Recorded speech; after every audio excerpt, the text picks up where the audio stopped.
Let's improve English. वो पूरे दिन से चल रहा है। तुम्हें उसकी गलतियों को नजरअंदाज नहीं करना चाहिए। मैं उसकी बदतमीजी को अनदेखा नहीं करूंगा। इसमें थोड़ा सा दही का स्वाद है। ये सेंटेंसेस और ऐसे कुछ और सेंटेंसेस मैं इस वीडियो में बताने वाला हूं आपको कि किस तरीके से ट्रांसलेट करेंगे, किस तरीके से इन बातों को हम इंग्लिश में कह सकते हैं, वो मैं आपको समझाऊंगा। आपको साथ ही साथ मैं आपको सब कुछ अच्छे से समझाऊंगा कि किस तरीके से इनको ट्रांसलेट किया जा रहा है। आपको कुछ वोकैबुलरी और फ्रेजेस के बारे में पता चलेगा, तो इस वीडियो को एंड तक जरूर देखना। चलिए, पहला सेंटेंस है वो पूरे दिन से चल रहा है। अब देखो, यहां पर आप समझने की कोशिश करो।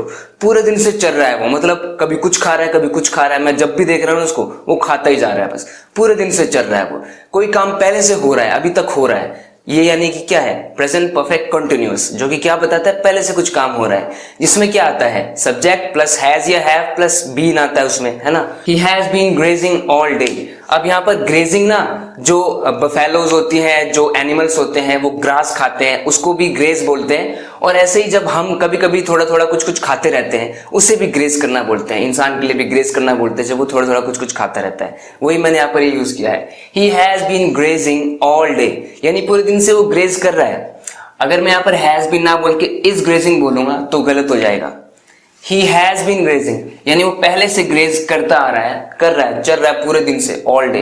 ही has been grazing all day, जैसे कि वो पूरे दिन से थका हुआ है। He has been tired all day, वो पूरे दिन से मुझसे बात कर रहा है। He has been talking to me all day, या फिर ऑल नाइट, पूरी रात से कुछ कर रहा है वो, तो ऑल नाइट। आप समझ गए होंगे। देखिए अगला सेंटेंस, तुम्हें उसकी गलतियों को नजरअंदाज नहीं करना चाहिए।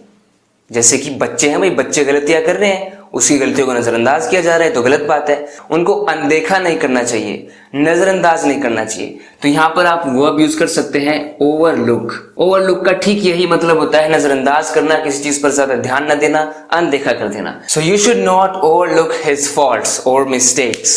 मैं उसकी बदतमीजी को अनदेखा नहीं करूंगा। देखिए इसी का एग्जाम्पल ये मैंने आपके लिए दिया है। नहीं करूंगा, फ्यूचर की बात है, इसलिए विल आएगा। I will not overlook his rudeness। तो अगला सेंटेंस देखिए, इसमें थोड़ा सा दही का स्वाद है। दही मैंने एज एन एग्जाम्पल ले लिया है, कोई भी चीज हो सकती है। आप कुछ खा रहे हैं लेकिन उसमें किसी और चीज का आपको थोड़ा सा स्वाद आ रहा है, बोलते हैं ना ऐसे, तो हम कैसे कहेंगे? इसमें थोड़ा सा दही का स्वाद है। अब इसमें हम शुरुआत कहां से करें? सब्जेक्ट क्या बनाए? ऐसे सेंटेंसेस में हम इट को सब्जेक्ट लेते हैं। इट एक इंट्रोडक्टरी वर्ड है। इसमें थोड़ा सा दही का स्वाद है। सटल टेस्ट, सटल का मतलब क्या होता है? ऐसी चीज जो ज्यादा नोटिस नहीं करते लोग, थोड़ी सी है, हल्की सी है, उसके लिए हम सटल बोलेंगे। सटल टेस्ट यानी थोड़ा सा टेस्ट है। It has a subtle taste, किसका? ऑफ कर्ड, यानी कि दही का। और आप याद रखना, कर्ड को हम योगर्ट भी बोल सकते हैं। It has a subtle taste of curd, या फिर it has a subtle taste of yoghurt, यानी इसमें थोड़ा सा दही का स्वाद है। यहां पर कोई भी चीज हो सकती है, आपको समझ में आया होगा। चलिए अगले कुछ और सेंटेंसेस की बात करते हैं। वह एकदम चुप हो गया। कभी कभी ऐसा होता है ना, वो बोल रहा था, फिर एकदम चुप, एकदम उसकी बोलती बंद हो गई, तो हम कहेंगे ही। और हमारे पास एक फ्रेजल वर्ब है जो मैं आपको बताने वाला हूं, he clammed up. He climbed up. To climb up means to stop speaking suddenly. एकदम से बोलना बंद कर देना, एकदम साइलेंट हो जाना। To be silent suddenly. Suddenly एकदम साइलेंट हो जाना। पहले आप बोल रहे थे फिर चुप हो गए, यानी कि you have climbed up. जैसे अगर आपको बोलना है ना, अब तुम्हारी बोलती बंद क्यों हो गई, तो आप इसी फ्रेजल वर्ब का यूज करके कह सकते हैं, Why have you climbed up now? Why have you climbed up? अब तुम्हारी बोलती क्यों बंद हो गई? Why have you climbed up now? देखिए अगला सेंटेंस, मैं जैसे ही उससे उस लड़की के बारे में पूछता हूं वो चुप हो जाता है। मैं जैसे ही उस लड़की के बारे में पूछता हूं, स्टेप बाय स्टेप देखिए इसमें क्या क्या है। मैं जैसे ही कुछ करता हूं, आपको पता है इंग्लिश में सेंटेंस में सबसे पहले सब्जेक्ट आता है। यहां पे सब्जेक्ट क्या है? मैं जैसे उस लड़की के बारे में पूछता हूं। जैसे ही अगर कोई काम होता है ना जिसमें जैसे ही आ रहा है, उसमें आप यूज कर सकते हैं the moment. The moment something happens, या फिर आप एज सुन एज का भी यूज कर सकते हैं। द मोमेंट का यूज करके देखिए, द मोमेंट मैं उस लड़की के बारे में पूछता हूं, आई आस्क, उससे पूछता हूं, लड़की के बारे में उससे पूछता हूं, आई ask him about that girl. The moment I asking about that girl, यहां तक इसका मतलब हो गया जैसे ही मैं उससे उस लड़की के बारे में पूछता हूं, फिर आगे है वह चुप हो जाता है। यहां पर आएगा कॉमा, ही क्लैम्स अप, ही क्लैम्स अप, ये प्रेजेंट इंडेफिनिट है, चुप हो जाता है, इसलिए यहां पर ऐसा आया है क्लैम में, he clams up. The moment I ask him about that girl he clams up. यहां पर आप एज सुन एज का भी यूज कर सकते हैं, as soon as I ask him about that girl he clams up. आप समझे होंगे। एज सुन एज का यूज अगर आप अच्छे से समझना चाहते हैं तो उसके ऊपर मैंने एक अलग से वीडियो बनाई हुई है, आप उस वीडियो को देख सकते हैं। फिलहाल आपको ये समझ में आया होगा, the moment I ask him about that girl he clams up. जो कुछ भी होता है उसके पीछे एक कारण होता है। हम बहुत ज्यादा कंफ्यूज होते रहते हैं, जो कुछ भी होता है, whatever happens there is a reason behind it. Whatever happens, जो कुछ भी होता है, देयर इज अ रीजन, एक कारण होता है बिहाइंड इट, उसके पीछे। लेकिन इसको बोलने का एक सिंपल तरीका है, हम ये ऐसे भी तो कह सकते हैं, everything happens for a reason. बस इससे भी हमारा मीनिंग कन्वे हो गया। Everything happens for a reason, सब कुछ एक रीजन के लिए होता है, हर चीज के पीछे एक कारण होता है, जो कुछ भी होता है उसके पीछे कारण होता है।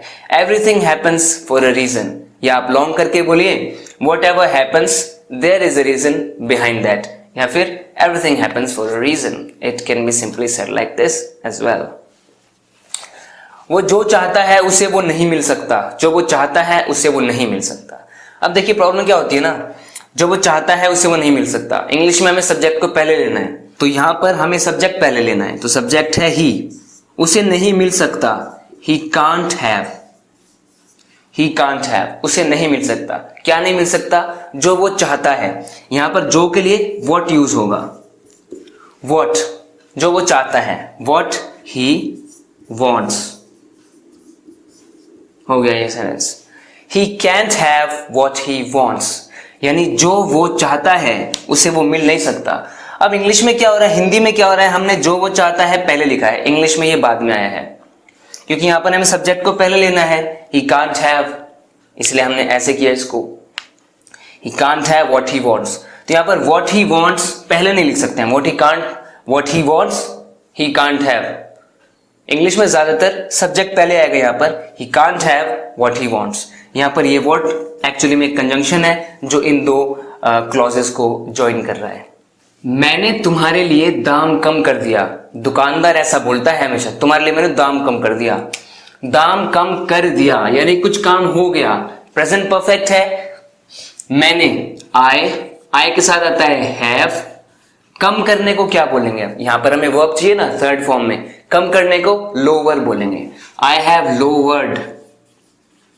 क्योंकि ये प्रेजेंट परफेक्ट है तो इसमें यहां पर हमें थर्ड फॉर्म चाहिए, आई हैव लोवर्ड। किस चीज को लोवर कर दिया मैंने, दाम को कर दिया ना।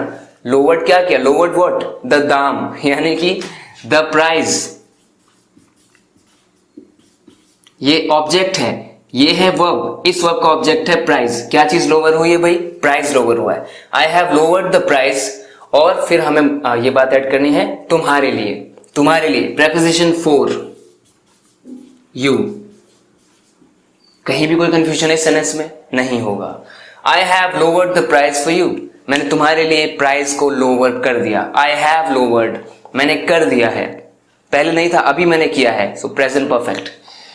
वह तुम्हारी नजरों में अच्छा बनना चाहता है, वो तुम्हारी नजरों में अच्छा बनना चाहता है, इसलिए सब कर रहा है। चाहता है यानी कि प्रेजेंट इंडेफिनिट है, वो कुछ करना चाहता है, he wants to do something, wants, so he wants, he wants, क्या चाहता है वो, तुम्हारी नजरों में अच्छा बनना। अब एक फ्रेज है इंग्लिश में, to get on somebody's good side, इसका मतलब किसी की नजरों में अच्छा बनना। ही वॉन्ट्स टू गेट, अब यहां पर जो गेट से लेके जो मैं लिख रहा हूं ये एक फ्रेज है, गेट ऑन, तुम्हारी नजरों में, get on your good side. He wants to get on your good side, यानी कि वो तुम्हारी नजरों में अच्छा बनना चाहता है। If you get on somebody's good side, that means you do something that those people start liking you and start appreciating your actions, यानी कि आप उनके गुड साइड पर हैं। इसके लिए कुछ और भी फ्रेजेस हैं, आप ऐसे भी कह सकते हैं, he wants to be in your good books. To be in someone's good books mean the same as get on somebody's good side. यानी कि किसी की नजरों में अच्छा होना. He wants to be in your good books. जैसे एक good books होता है ना, वैसे ही bad books भी होता है. जैसे कि मैं राहुल की नजरों में तो मैं एकदम खराब हूं. I am in Rahul's bad books. I am in Rahul's bad books. मैं तो उसकी नजरों में बहुत अच्छा हूं. I am in his good books. I am in his good books. So he wants to be in your good books. या फिर he wants to get on your good side. या फिर एक वर्ब भी होता है हमारे पास WOO. He wants to woo you. वो तुम्हें woo करना चाहता है. Woo का मतलब क्या होता है? वैसे अगर वुमेन के लिए बात करें तो woo का मतलब होता है उन्हें impress करना. जो लोकल ऐसी लैंग्वेज में बोलते हैं पटाना, वू करना उनको. और ऐसे वू का मतलब होता है समझाना, अपनी बातों में ले लेना, अपना उनका जो है उनकी सपोर्ट हासिल कर लेना, अपनी तरफ कर लेना उनको. तो वही तो है, तुम्हारी नजर में अच्छा बनना चाहता है, अपनी तरफ तुम्हें कर लेना चाहता है. So he wants to woo you. आप ऐसे भी कह सकते हैं. इन तीनों में से कोई भी आप तरीका यूज कर सकते हैं. सबका मैंने मीनिंग आपको बता दिया है. उसने मेरी बातों को घुमा कर कहा, मेरा वो मतलब नहीं था. कई बार क्या होता है कि इसने बोला कुछ और होता है और कोई उसकी बातों को घुमा फिरा के उसका गलती मतलब निकाल देता है. तो उसके लिए हमारे पास एक फ्रेज है उसने, यानी कि ही. कहां से हमें पता चल रहा है कि ये पास्ट सिंपल का सेंटेंस है. ही ट्विस्टेड, घुमा दिया उसने. ट्विस्ट की सेकंड फॉर्म ट्विस्टेड. ही ट्विस्टेड क्या घुमा दिया? My words. He twisted my words. So this is a phrase. If somebody twists your words, that means he repeats your words in a way that the meaning completely changes. तो यहां पर वही है. He twisted my words. मेरे शब्दों को उसने घुमा दिया. यहां तक हुआ. मेरा वो मतलब नहीं था. आप कह सकते हैं I didn't mean that. मेरा तो वो मतलब नहीं था. या फिर आप कह सकते हैं that's not, ये नहीं है जो मेरा मतलब था. That's not what I meant. That's not what I meant. Meant यहां पर ही mean की सेकंड फॉर्म है. That's not what I meant. मेरा ये मतलब नहीं था. तुम सच को घुमा क्यों रहे हो? फिर से ट्विस्ट. घुमा क्यों रहे हो? Present continuous. आशा करता हूं आप पहचान जाते होंगे कि टेंस कौन सा है, क्योंकि without recognising what the tense is you can't go ahead and translate any sentence. आप शायद समझ रहे होंगे मेरी बात को.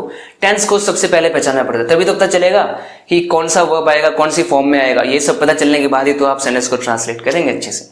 तुम सच को घुमा क्यों रहे हो? क्यों के लिए हमने लगाया वाई आर, क्योंकि यू के साथ तो आर आता है. Why are you. और घुमा क्यों रहे हो, इसके लिए हमारे पास वर्ब है twist. Why are you twist. और अगर आपने टेंसेस को पढ़ा है तो आपको पता होगा प्रेजेंट कंटिन्यूअस में वर्ब आईएनजी में आता है. Why are you twisting. Why are you twisting? और ट्विस्टिंग के बाद आएगा ट्विस्टिंग का ऑब्जेक्ट. क्या ट्विस्ट किया जा रहा है भाई? ट्विस्टिंग सच. तुम सच को क्यों घुमा रहे हो? Why are you twisting the truth? और फिर question mark. Why are you twisting the truth? बड़ा अगली सा क्वेश्चन मार्क बन गया. So friends, keep learning, keep improving your English and subscribe to this channel if you haven't subscribed to this channel yet. Because you'll keep getting such videos and you'll keep improving your English if you subscribe to this channel. I'll never let you down and you'll keep getting such fruitful lessons, such fruitful video lessons that are completely free, and you are going to learn a lot from these videos. So rest assured, I assure you that you'll keep improving your English every day. You'll do it day by day. You'll keep improving your English. तो friends मिलते हैं next video lesson में. तब तक के लिए take care and bye bye.